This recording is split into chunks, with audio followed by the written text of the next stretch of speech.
Deus. É emoção. Vamos lá, Ezequiel 43. Nós vamos ler do verso 1 até o 9. Eu vou começar e depois os irmãos também vão ler, tá bom? Então o homem levou-me até a porta que dava para o leste.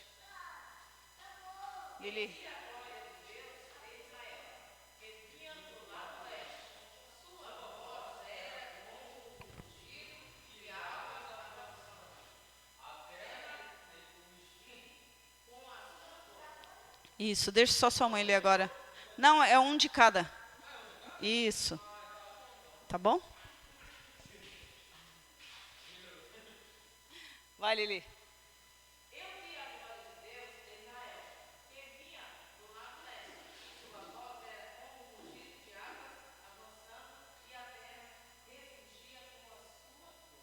Amém. 3.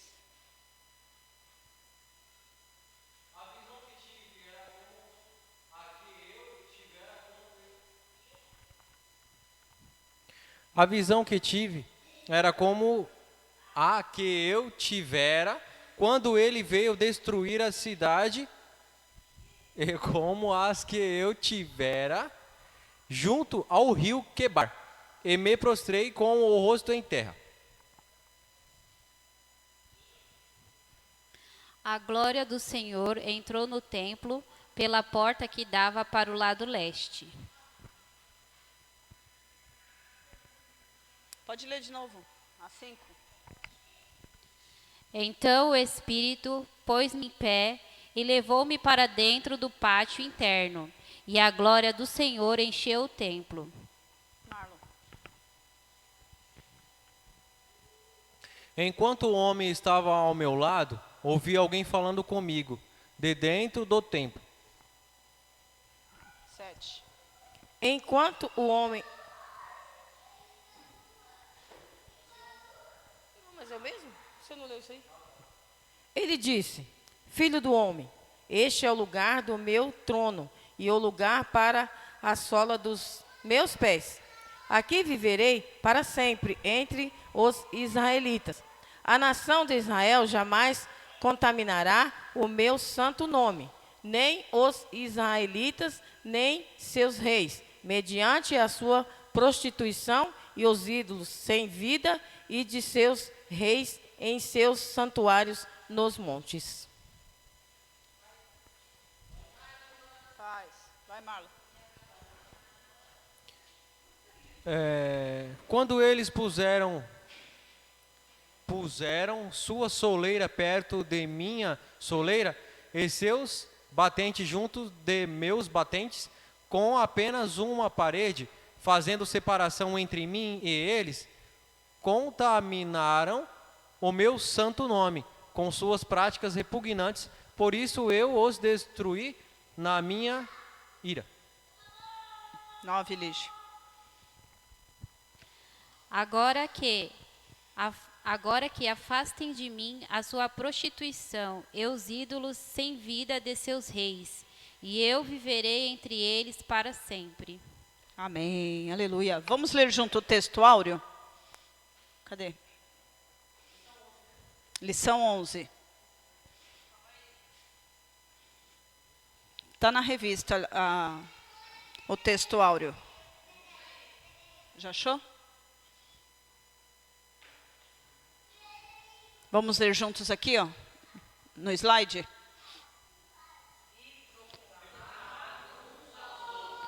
Santo, santo, santo é o Senhor dos exércitos. A terra inteira está cheia da sua glória. Isaías capítulo 6, versículo 3. Mais uma vez. E proclamavam uns aos outros: Santo, santo, santo é o Senhor dos exércitos. Isaías 6, versículo 3. Muito bom. A verdade prática.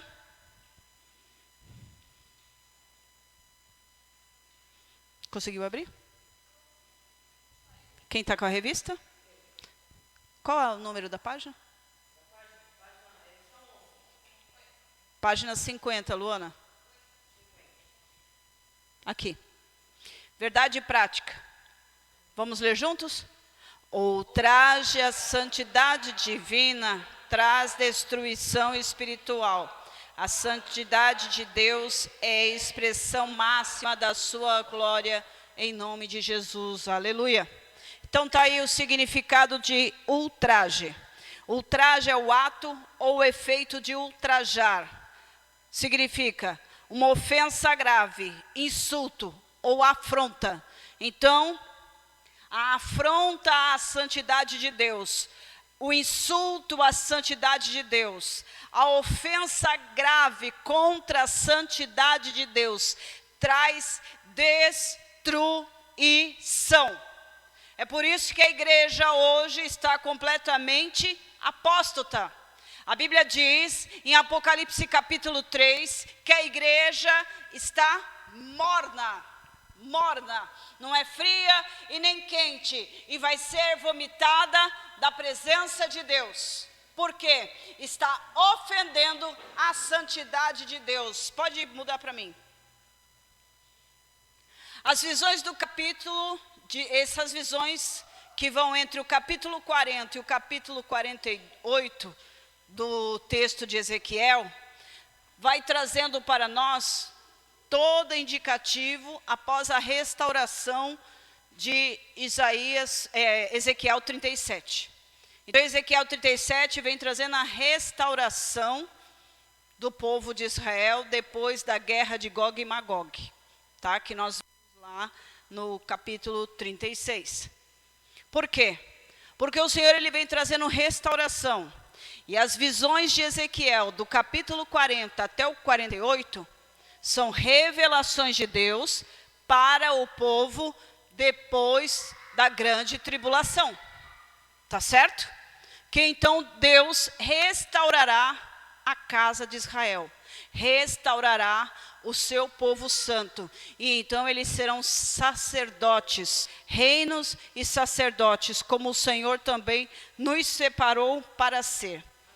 Aleluia. Então, a partir desses capítulos, vem as visões sobre o reino. Quando Cristo governará pessoalmente Jerusalém. É assim, depois da grande tribulação, Jesus virá sobre Israel.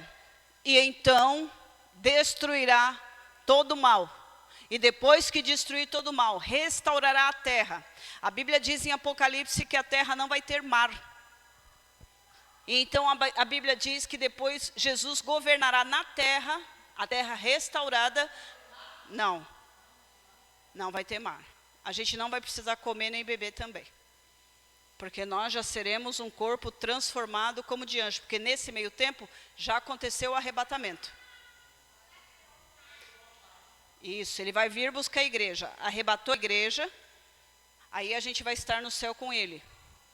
7 anos a terra vai estar passando por tormenta. E quem não foi no arrebatamento vai passar junto. Depois desses 7 anos, o anticristo vai governar. As coisas aqui não vão ficar muito boas, não. Para ser bem generosa, né? E então o Senhor vai vir e vai restaurar tudo, porque tudo vai ser destruído. A Bíblia diz que vão acontecer maremotos, terremotos, tsunamis. A Bíblia diz que vão acontecer furacões. A Bíblia diz que vão cair meteoros do céu. A Bíblia diz que as águas serão contaminadas pelas bombas atômicas, que as pessoas vão explodir. Então não ficará pedra sobre pedra nessa terra. Tudo vai ser destruído, não vai ter comida, não vai ter água para beber. Pensa no mal que vai acontecer. A Bíblia diz que as pessoas terão dinheiro para comprar, não vai ter comida para comprar.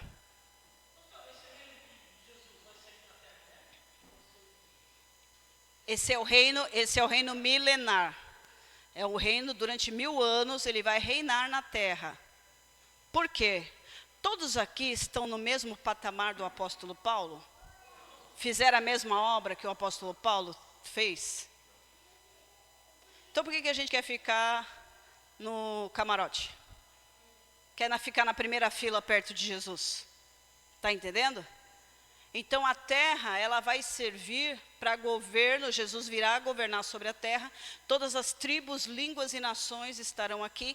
Todos nós seremos um só povo. Tá certo?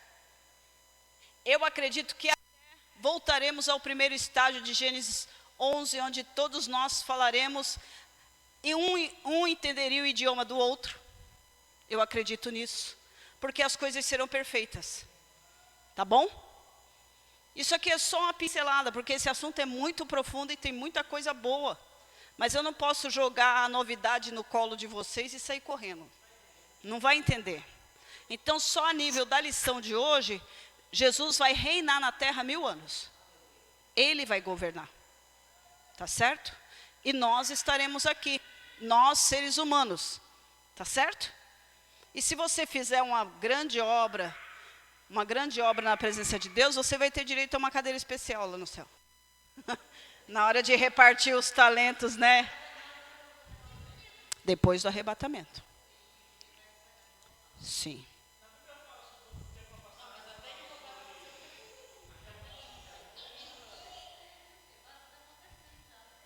O que é? Reabilitação do Jardim do Éden? Não, porque ela está na Nova Jerusalém, né? A Bíblia diz que a árvore do fruto eterno está no meio do jardim. E a Bíblia diz que nós vamos comer desse fruto. Assim, as questões desse lado depois de escatologia, elas são bem complexas e a gente precisa de tempo para estudar. Teve um tempo que eu investi nisso aqui, nós ficamos 3 meses só estudando isso. Tá bom? Então, para hoje, é isso que nós temos. Então, do capítulo 40 até o 48, 48 termina Ezequiel. Tá? E então, são todos os assuntos, todas as visões sobre o reino milenar. Pode mudar. Está aí Jesus. Ele tem cabelo branco. Seus cabelos são brancos como a neve. É. Ele já está ficando de novo. Ele é teimoso. O bicho original. Está isso. Quem vai abrir Ezequiel 1:26, Daniel 10. A Gabriela vai ler Daniel. Então, Eliane vai ler Apocalipse e quem vai ler Ezequiel 40? Ezequiel 1, 26 e 27, Cleiton. Daniel 10, Gabriela. Apocalipse 1, 15, Eliane. E Ezequiel 43. Lige. Presta atenção nessa leitura. Som. Pode começar? Pode? Pode ler. Ezequiel 1, 26. E por cima do firmamento, que estava por cima das suas cabeças, havia algo semelhante a um trono, que parecia de pedra de safira. E sobre esta espécie de trono, havia uma figura semelhante à de um homem, na parte de cima sobre ele. 27. E vi como a cor de âmbar, como a aparência do fogo pelo interior dele e ao redor, desde o aspecto dos seus lombos e daí para cima, desde o aspecto dos seus lombos e daí para baixo. Vi como a semelhança de fogo e um resplendor ao redor dele. Amém. Muito bem. Agora Daniel 10. Estamos chegando.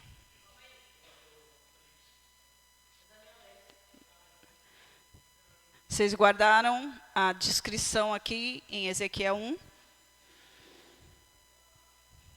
Som. Ezequiel está vendo o firmamento, Ezequiel está vendo o trono, e a Bíblia diz aqui que é como safira. Glória a Deus. Pronto. Daniel 10, 6. Amém? Não, só prestar atenção na leitura. Daniel, capítulo 10, versículo 6 diz assim: o seu corpo era como um berilo, o seu rosto como um relâmpago, os seus olhos como tocha de fogo, os seus braços e os seus pés brilhavam como bronze polido, e a voz das suas palavras era como o estrondo de muita gente. Estrondo de muita gente. Aqui está muitas águas. Apocalipse 1:15. Apocalipse 1, capítulo 1, versículo 15. Diz assim: os pés semelhantes ao bronze, polido como que refinado numa fornalha, a voz como voz de muitas águas. Amém.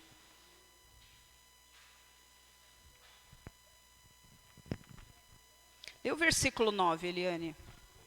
Isto. Versículo 9. A visão de Jesus glorificado. Eu, João, irmão vosso e companheiro na tribulação, no reino e na perseverança. Em Jesus achei-me na ilha chamada Patmos, por causa da palavra de Deus e do testemunho de Jesus. 10. Achei-me em espírito no dia do Senhor, e ouvi por detrás de mim grande voz como de trombeta, 11. dizendo: o que vês, escreve em livro e manda às 7 igrejas: Éfeso, Esmirna, Pergamo, Tiatira, Sardes, Filadélfia e Laodiceia. 12. Voltei para ver quem estava comigo, e voltando vi 7 Som. candeeiros de ouro, e no meio dos candeeiros Som. um semelhante ao filho de homem, como vestes talheres cingido à altura do peito, com uma cinta de ouro. Som. 14. 14.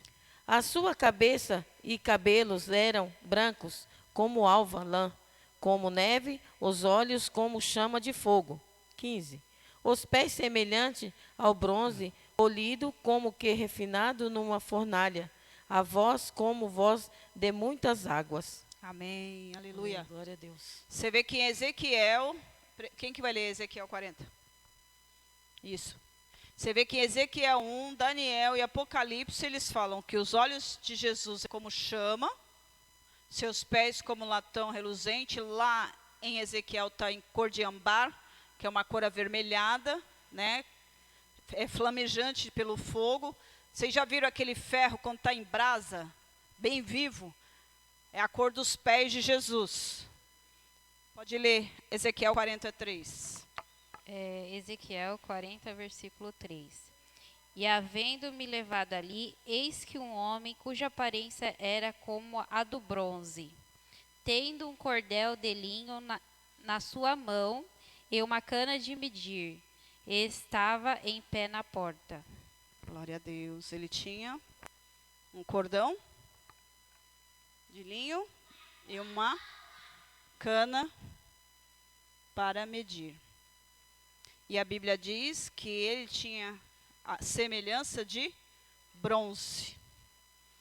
Vocês conseguem imaginar Jesus desse jeito?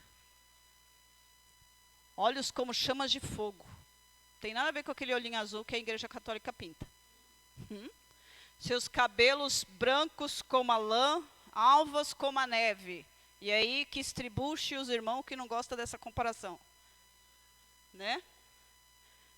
Suas vestes como linho, que significa justiça, e seu cinto de ouro na altura do peito, significando autoridade. Suas mãos perfuradas e os seus pés também perfurados. E quando ele fala, parece barulho de muitas águas. E na versão da Gabriela, como um monte de gente falando ao mesmo tempo. É forte, irmãos.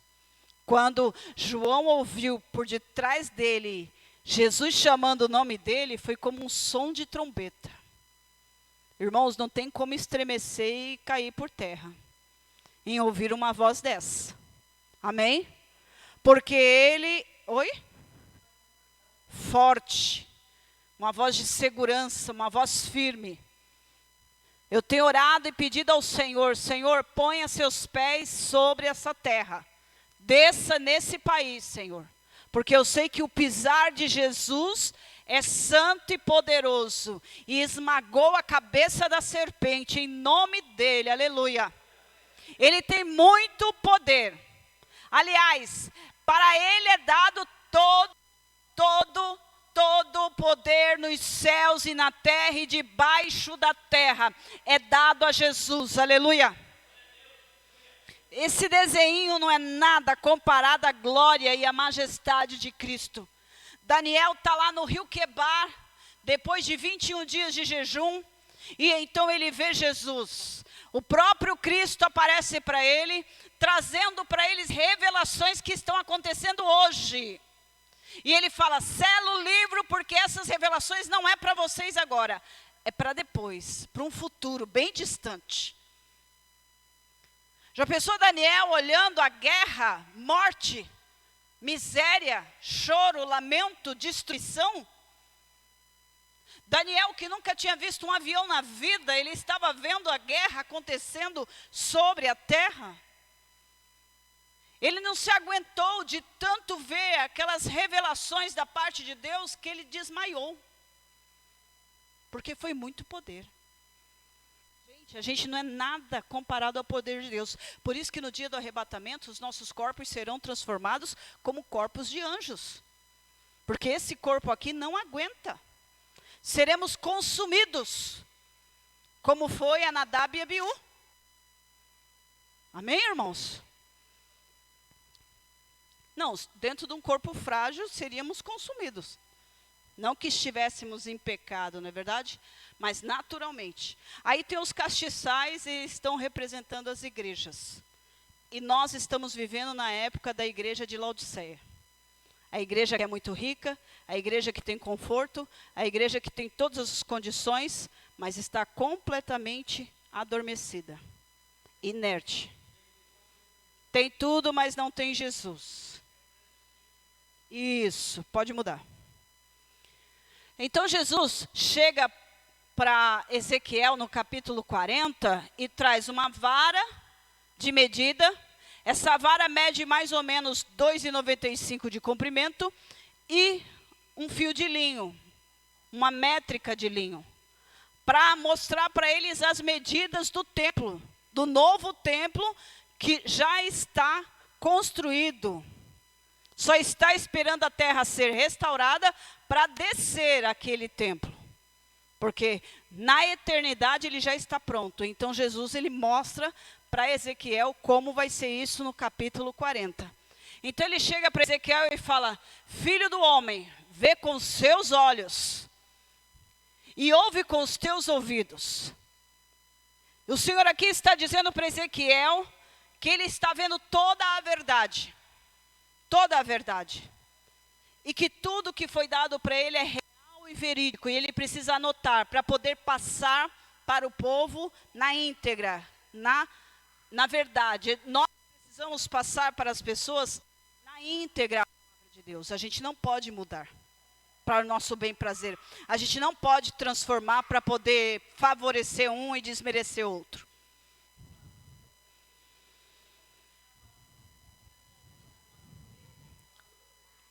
Jesus está falando para Ezequiel, filho do homem, e quando Jesus está na terra, ele é chamado filho do homem. Por quê? Porque está mostrando a humanidade, a fraqueza, a fragilidade do corpo humano. A pequenez do ser humano. Então, quando Ezequiel está diante de Jesus, quem é ele?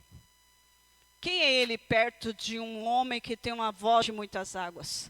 E ele foi para o matadouro mudo como ovelha. Ele não reclamou, ele não chorou, ele não esbravejou. Mas na cruz ele disse, está consumado. Na cruz ele disse, Pai, passa de mim. Aliás, o Senhor, por que me abandonastes? O passa de mim este cálice foi lá no Getsemane antes de ser crucificado. Mas antes disso, quando ele estava sendo açoitado, maltratado, ele não reclamou. Somos filhos do homem. Esse homem aí, no hebraico, é Adam. Quer dizer... Sim. Fala para Daniel, para Ezequiel. Porque essa palavra homem no hebraico é Adão. Adão, que significa barro. Isso. Tá bom? Isso. Por isso que o nome do primeiro homem, o barro, é o ser humano. Foi feito do pó da terra. Certo? Por isso. Porque lá esse Adão era vermelho, porque era barro. Isto. Está falando sobre a natureza da humanidade, que é feito do barro, do pó. Sim.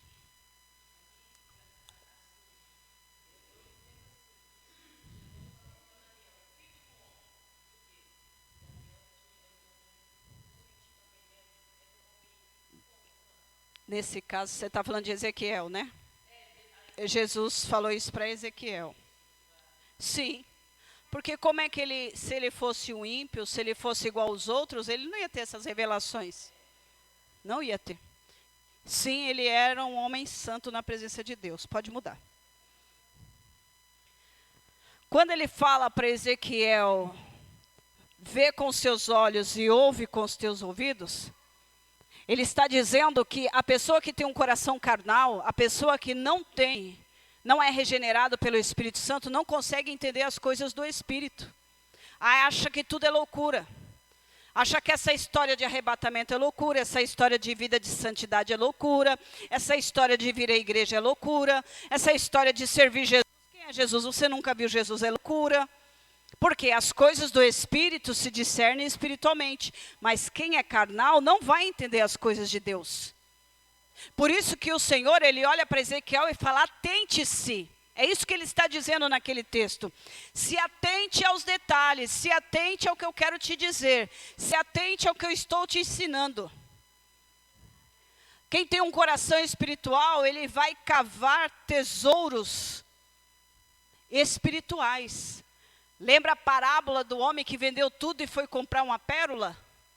É isso, Jesus está dizendo, tudo que você tem nessa vida não é nada comparado à glória que eu tenho separado para você. Porque a pérola era o bem mais precioso que aquele homem estava negociando. Tanto é que a Bíblia diz que ele vende tudo. E um coração petrificado, ele precisa ser quebrado. Ele precisa ser quebrantado. Salmo 51 diz que Deus, ele não quer sacrifício, ele quer um coração humilde, ele quer um coração quebrantado na presença dele. Pode mudar. Então o homem levou-me até a porta que dava para leste. Ezequiel 43, 1. Este capítulo, do capítulo 43, está anunciando a volta do Espírito Santo.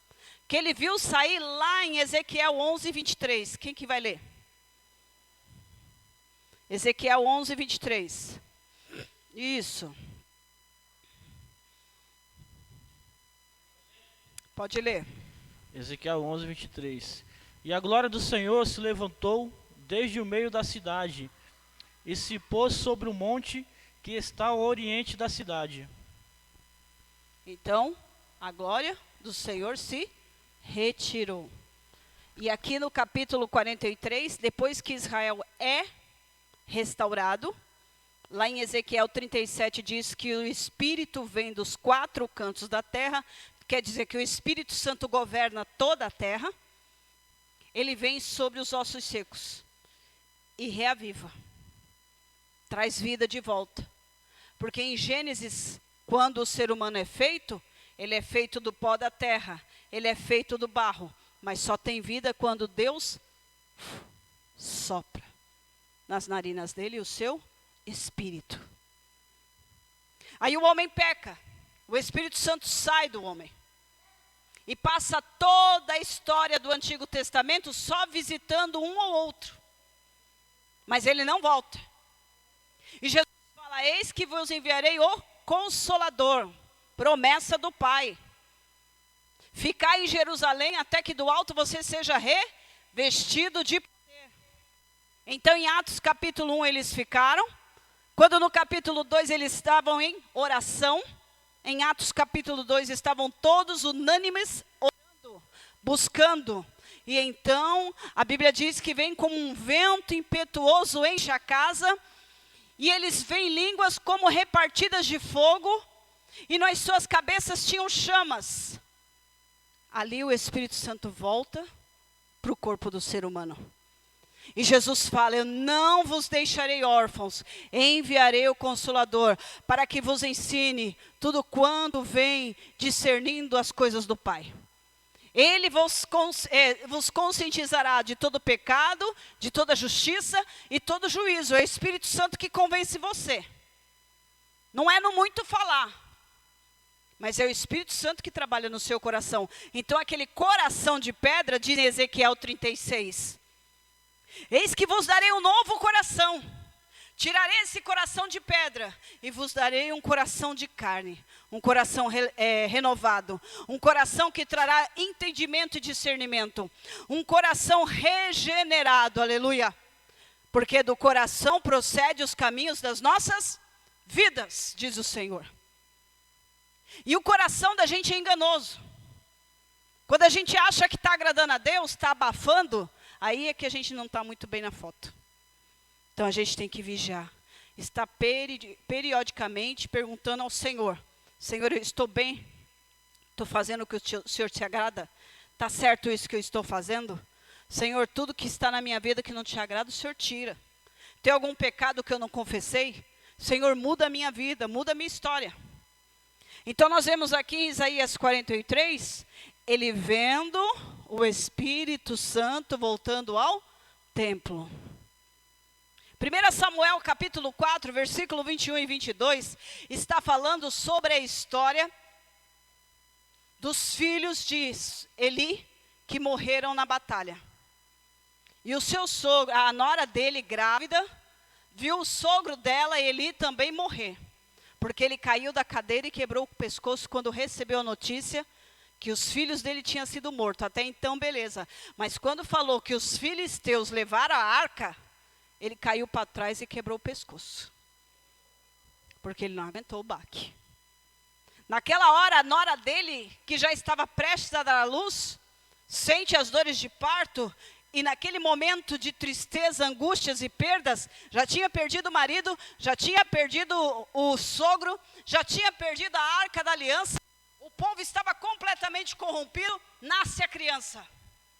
E ela tira a criança, ergue para cima e o chama de Icabô. Porque Deus retirou a glória. Deus retirou a sua glória de Israel. Deus retirou a sua presença do meio do povo. Por causa do pecado e da iniquidade, o Espírito Santo foi embora.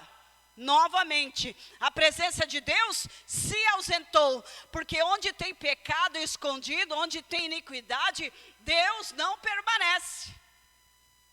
E o Senhor vem alertando Eli durante muito tempo. Tanto é que Samuel está no templo, no capítulo 3. E Deus chama Samuel, Samuel, Samuel. E fala com Samuel e conta para Samuel o que ia fazer com a família de Eli. Porque Eli estava negligenciando a educação dos filhos. Não estava corrigindo. Por isso que é importante você corrigir os seus filhos. Não se omitir. O rei Zedequias, ele teve mais 15 anos na presença de Deus. Quando Deus falou para ele colocar a casa em ordem, falou para ele assim: olha, cuide da sua família que está uma bagunça. Tanto é que ele fez com que um filho crescesse e se tornasse o pior rei de toda a nação. Por quê? Abandonou o filho, deixou ele ser criado à riveria. Então, irmãos, nós vemos em toda a palavra de Deus que onde tem pecado, Deus não fica. Por isso que em 1 João capítulo 1, versículo 9, diz que se nós confessarmos os nossos pecados e deixarmos os pecados, Ele é fiel e justo para nos perdoar de todo o pecado e nos purificar de toda injustiça, aleluia. Ele fala assim: filhinhos, não pequeis, mas se vocês pecarem, vocês têm um advogado diante do Pai. Cadê as crianças? É que criança quando fica quieta dá medo. Então Ezequiel vê de volta a presença do Espírito Santo. Sabe quantos anos demorou para ter essa visão? 25 anos. Sabe quanto tempo o Espírito Santo demorou para voltar para Israel? Só depois da grande tribulação. Olha quanto tempo. Do ano 500 antes de Jesus. Tem brincando aí mais de 3.000 anos pela frente.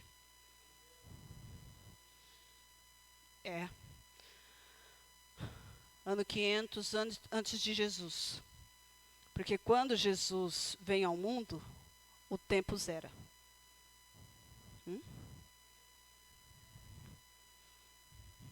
Você sabia disso? Antes de Jesus, depois de Jesus? Você sempre viu isso nos livros?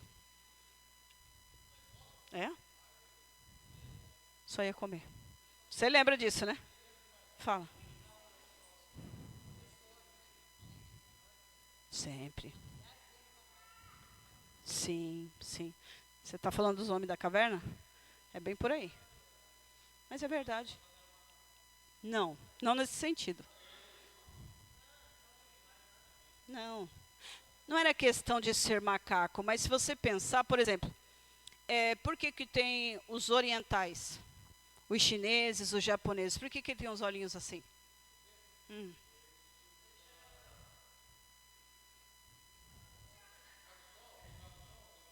Isso, o sol lá é mais forte, então a genética se adaptou para proteger a vista, ele se tornou olhinhos mais puxadinhos. Por que o negro lá na África, ele tem a pele mais escura?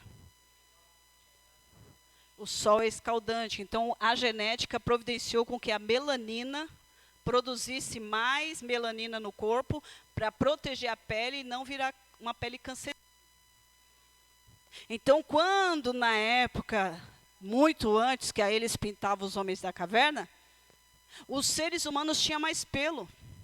Porque a Terra ela tinha uma temperatura equilibrada. Não era igual hoje, esse sol escaldante. E outra, eles não tinham roupa, então o corpo se adaptou mais pelos. Tanto é que ainda existe pessoas com muitos pelos. Tony Ramos está aí para isso. Mas aí o ser humano começou a fabricar roupa, a genética do corpo começou a se desprender daqueles pelos. E a gente começou a ficar mais frango despenado.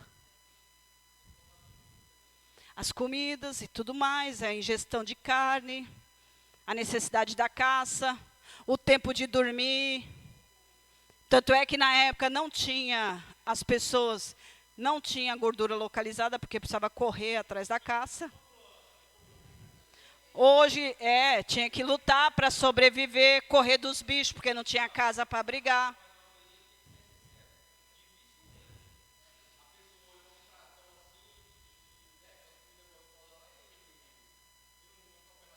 Mas o que eu estou querendo enfatizar, eu concordo com você. Mas o que eu estou querendo dizer é que hoje, deita-se no sofá, usa-se um controle remoto e quando dá com fome, vai lá na geladeira. E que lute quem que tiver que abastecer a geladeira. Quem que tem que abastecer a geladeira, como diz a Gabriela, que lute. Tá certo? Vamos mudar aí? Versículo 2. E vi a glória de Deus de Israel que vinha do lado leste. A sua voz era como um rugido de águas, avançando, e a terra estava refulgente com a sua glória. Quando o Espírito Santo saiu, era porque o povo estava rejeitando a Deus, pecando a Deus. Mas quando o povo é restaurado, depois da grande tribulação, eles vão ser restaurados, e então o Senhor ele vai voltar para eles. Amém, irmãos? Então a glória de Deus vai voltar para eles. Pode mudar. É porque lá em Êxodo capítulo 19, Deus separou eles para ser geração eleita, raça, povo escolhido, igualzinho em 1 Pedro capítulo 2, versículo 9, que separou a igreja. No primeiro momento, Israel falhou em mostrar a glória de Deus aos povos. Tanto é que quando Deus manda destruir as muralhas de Jericó, para provar para todas aquelas pessoas que existia um Deus vivo e poderoso sobre a terra, para destruir e desbancar todos os deuses cananeus. Sim.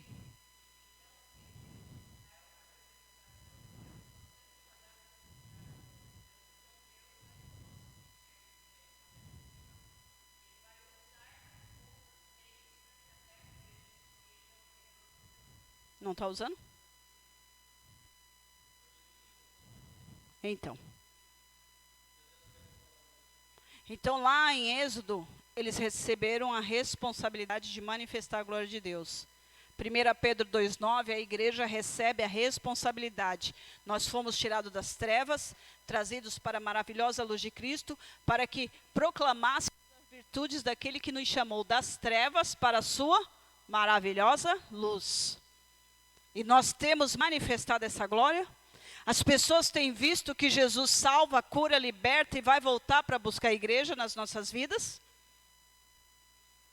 Então, Deus, ele prometeu para Israel. O que eu acho mais lindo é que ele fala assim: você era rejeitada. Você estava no meio dos povos pagãos. E eu tirei de lá. Foi como uma criança abandonada com o seu cordão umbilical ainda. Eu curei o seu cordão umbilical. Eu sarei e limpei você. Eu cuidei para que você crescesse e se tornasse quem você é. E agora você vem e me rejeita? Porque a rejeição é o pior sentimento que alguém pode receber, irmãos. A falta de agradecimento. Versículo 3. E vi que tive, era como que tinha tido quando ele veio destruir a cidade.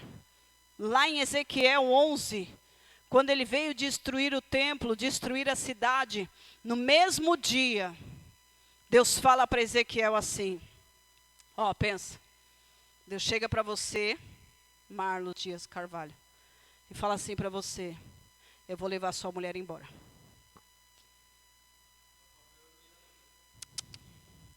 Só que eu quero que você fique, você vai sentir a dor que eu sinto, para você saber como a igreja me trata. E eu não quero que você chore o luto pela sua mulher. Como é que você está se sentindo com essa mensagem?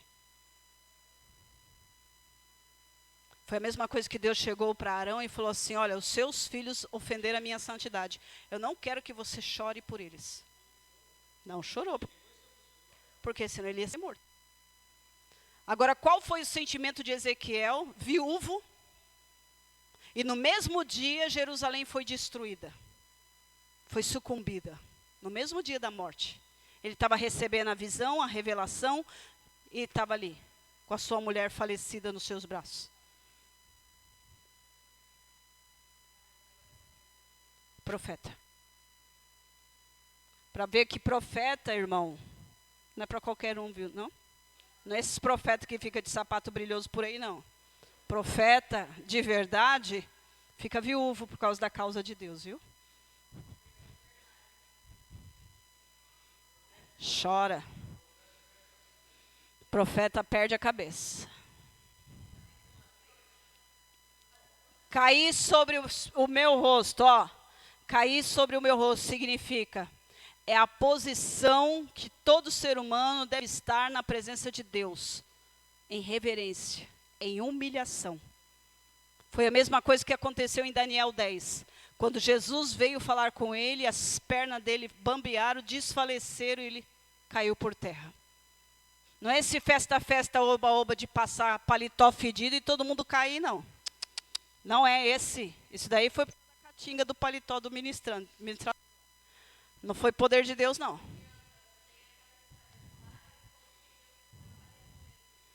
Você é doido. Se Deus nem se moveu do céu, não mexeu um fio de sobrancelha, se é que ele tem sobrancelha, para expulsar Satanás do céu, ele vai. Quem é esse camarada que quer colocar Deus contra a parede?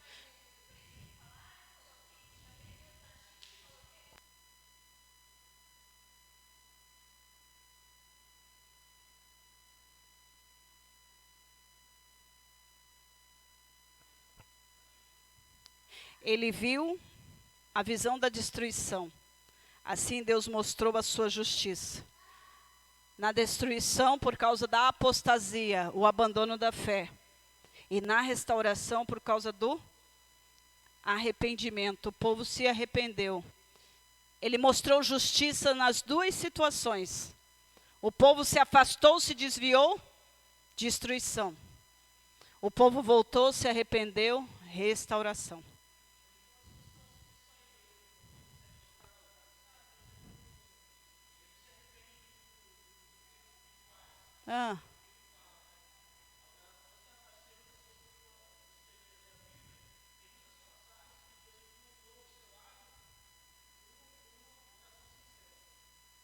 Não, tem que estar vendo como é que foi essa conversa aí.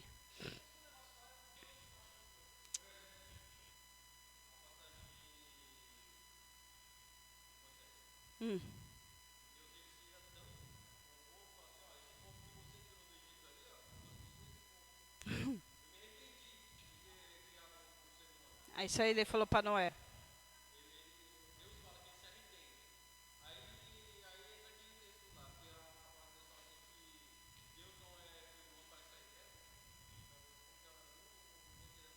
Filho do homem que minta, não é homem para que minta, e nem filho do homem para que se arrependa. Presta atenção.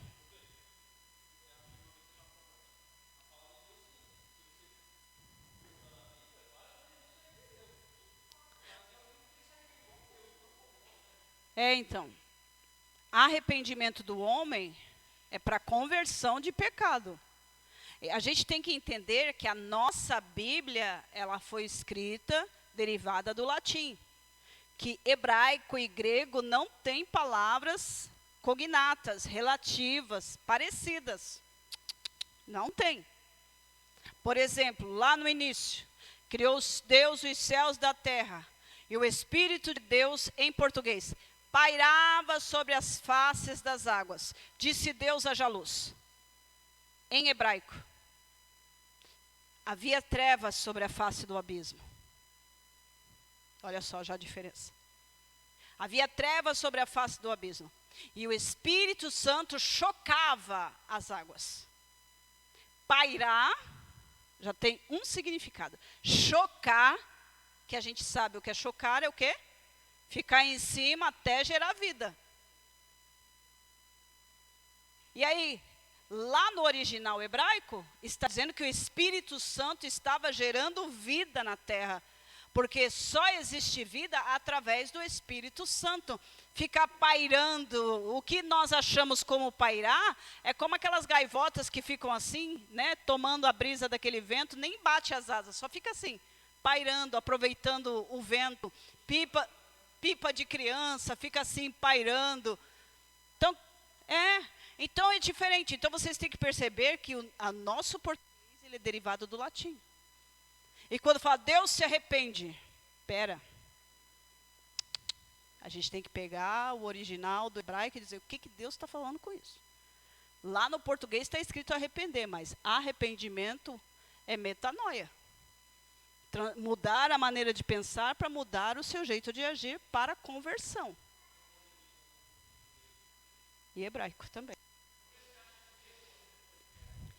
Isso. Pode mudar. Oi.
templo é basicamente nesse formato. Tem mais de 2 quilômetros quadrados. É como daqui até lá na pista. Só a parte do palacinho aí. Tá bom? A glória do Senhor entrou no templo pela porta que dava ao lado leste. Aí é o quarto templo. Vai ser construído o terceiro templo para o anticristo reinar. Tá? Então, é outro templo. Já teve 2. Fora o tabernáculo. Esse é o quarto. Hã? Nesse molde? Não, isso aqui foi só um desenho que fizeram copiando a descrição do texto. Pode mudar. Então o Espírito pôs-me em pé e levou-me para dentro do pátio interno, e a glória do Senhor encheu o templo. Então agora o Senhor está entrando na casa, tomando posse dela. Anteriormente entrou no tabernáculo e depois no templo antigo, que foi o templo de Salomão. Pode mudar. Esse é o tabernáculo que foi colocado no meio do deserto. Moisés não podia entrar na tenda do encontro, porque a nuvem estava sobre ela, e a glória do Senhor enchia o tabernáculo. Sempre que a nuvem se erguia sobre o tabernáculo, os israelitas seguiam viagem. Pode falar. O que foi? Ah, é aqui o tabernáculo. Era assim.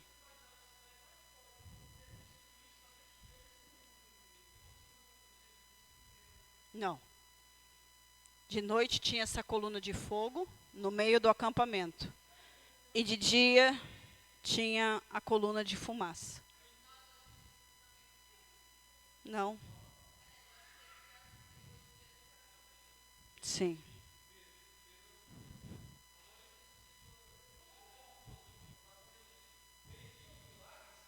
Pode mudar.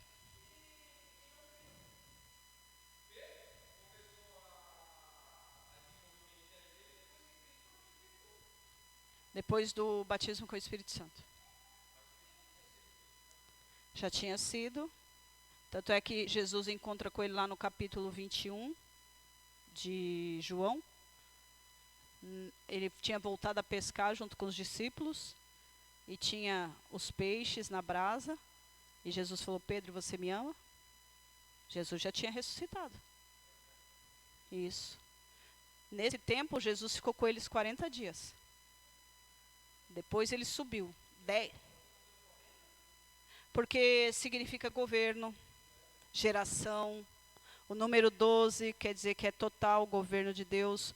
O número 3 referente à trindade de Deus. O número 5 se refere à graça de Deus.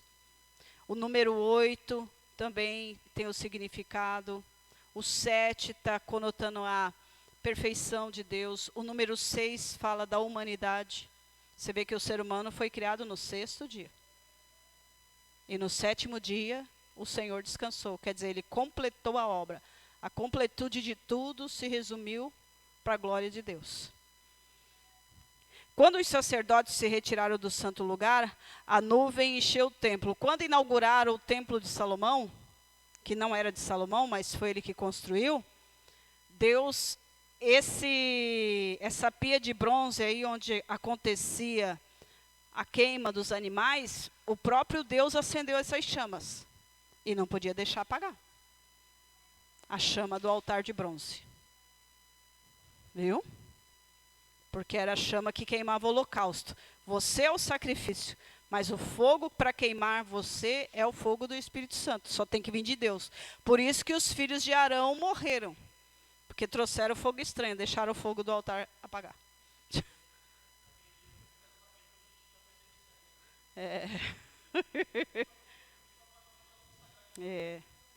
É isso mesmo.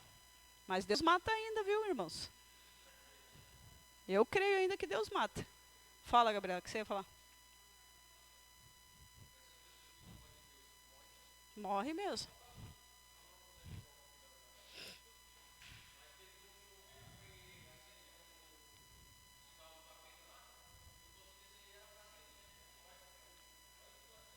Pode mudar, filha.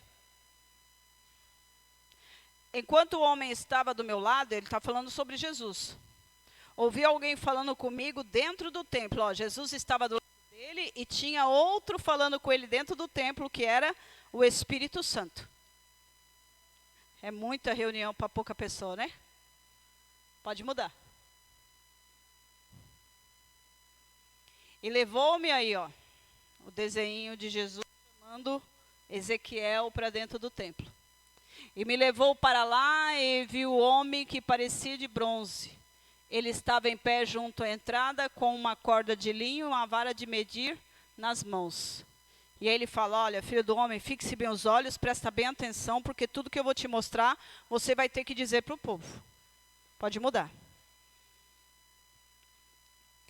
Filho do homem, este é o lugar do meu trono, o lugar para a sola dos meus pés. Aqui serei para sempre entre os israelitas. Aí ele está falando que esse templo que virá, o novo templo, é o lugar onde ele vai habitar, e os israelitas, junto com a igreja, todas as nações, vão estar com ele. Quando ele fala, filho do homem, este é meu lugar e meu trono, ele está dizendo que ali é o lugar onde ele está e vai permanecer eternamente, e depois desse dia nunca mais haverá o mal. Amém? No milênio. Quando eles puseram sua soleira perto da minha soleira e os seus batentes perto do meu batente, versículo 8, pode mudar. Pode mudar? Pode mudar. Aí. Ele está fazendo referência de quando eles colocaram a deusa Zerá do lado do altar de bronze e começaram no lugar de queimar sacrifício, colocaram uma deusa. E lá dentro tinha as pinturas dos deuses egípcios que eles também estavam adorando. Por isso que ele diz aqui no texto, puseram a sua soleira perto da minha soleira. E está falando dos seus batentes perto do meu batente. Está fazendo que dentro da minha casa colocaram prostituição. Dentro da minha casa colocaram idolatria. Dentro da minha casa colocaram mentira e mundanismo. Tem alguma coisa a ver com hoje? Hã? Essa mensagem para hoje? Eu acho muito autêntica essa mensagem. Não, até que não. Não. Nesse tempo, tinha casinha de prostituta aí dentro do templo. Casa a casa de prostituição. Onde as prostitutas ficavam morando. Lembra que Ezequiel entrou numa parede, tinha uma fresta, e quando ele viu lá, os sacerdotes estavam dentro, até mesmo um sacerdote que era amigo do pai dele, que eles foram criados juntos, estava lá na festa da sem-vergonhice. Então a adoração idólatra estava no lugar de Deus. Irmãos, por favor, presta atenção nisso. Selecione o que vocês ouvem. Seleciona com quem vocês conversam. Selecione, vocês têm que ser exclusivos de Deus. A Bíblia diz que a gente tem que ser amigo de todo mundo, conversar com todo mundo, ser gentil com todo mundo, mas trazer para o nosso íntimo, para o seio da nossa família, só os que são da fé. Por quê? Presta atenção nisso que eu vou falar para você. Quando o faraó queria matar as crianças hebreias, mandou uma seguinte ordem para as parteiras, olha só. Reuniu as parteiras e falou assim, criem amizade com as hebreias, vão à casa delas, sejam amigas das hebreias, porque quando as crianças forem nascer, elas vão chamar vocês. E aí vocês matam as crianças.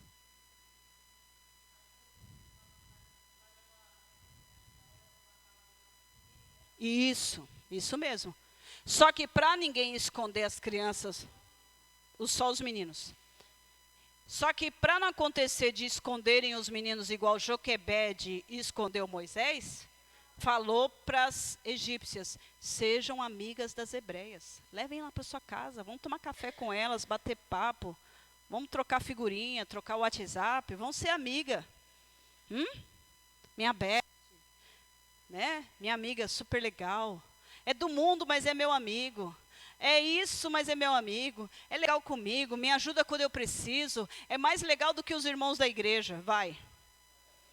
Vai que a bananosa do inimigo está aí. Pode mudar? Agora que afastem de mim a sua prostituição, os seus ídolos sem vida, de seus reis, e eu viverei para eles para sempre. Pode mudar.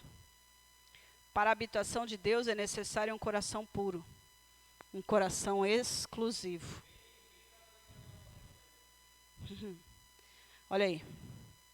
Limpem-se, limpem-se, removam suas más obras, para longe da minha vista. Parem de fazer o mal. Olha aí. Palavra de injúria, de calúnia, maledicência, difamação, mentira, falso testemunho. As coisas que saem da boca vêm de um coração impuro. E são essas que tornam o homem impuro. Mateus 15, versículo 18. Pode mudar. Voltarei a minha mão contra você, e tirarei toda a sua escória, e removerei todas as suas impurezas. Tá, irmãos. Senhor, tu estabeleces a paz para nós. Tudo o que alcançamos, fizeste-o para nós, em nome de Jesus. Alguma pergunta? Então vamos lá. A partir da próxima quinta, deixa eu conversar uma coisa com vocês aqui. Tá desligada?